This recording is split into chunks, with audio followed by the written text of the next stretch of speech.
নির্যাতন চালানো হয়েছিল, গুলি চালানো হয়েছিল, আমার ভাইয়েরা শহীদ হয়েছিল।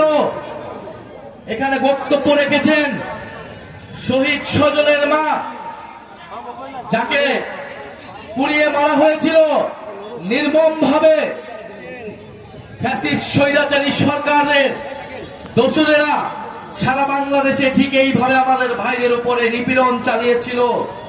সেই শেখ হাসিনাকে 10 বার ফাঁসিতে ঝোলালেও তার অপরাধ আসলে কমবে না, ক্ষমা হবে না। বাংলাদেশের মানুষ কোনোদিন ক্ষমা করবে না শেখ হাসিনাকে, কোনোদিন ক্ষমা করবে না আওয়ামী লীগকে, কোনোদিন ক্ষমা করবে না কোন ধরনের রিফাইন্ড আওয়ামী লীগকে। প্রিয় ঢাকা জেলাবাসী, আজকে ঢাকা জেলাবাসীর পক্ষ থেকে আমাদেরকে শুভেচ্ছা অভ্যর্থনা জানানো হয়েছে। ঢাকা জেলায় 5টি উপজেলা রয়েছে।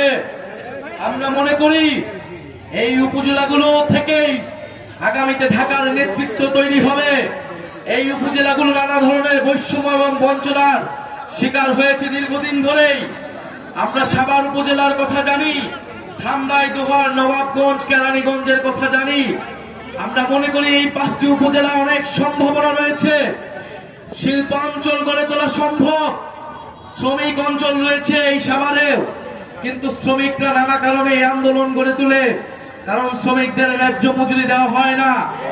এই শ্রমিকরা এই গণ অভ্যুত্থানে আমাদেরকে শক্তি জুগিয়েছিল, রাজপথে বুলেটের সামনে দাঁড়িয়েছিল।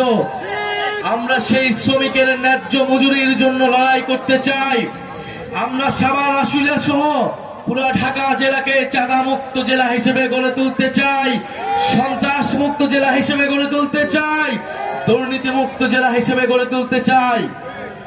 প্রিয় ঢাকা জেলাবাসী, প্রিয় সাভার আশুলিয়াবাসী, আমরা 30 দিন জুলাই পদযাত্রা করেছি বাংলাদেশের পথে প্রান্তরে।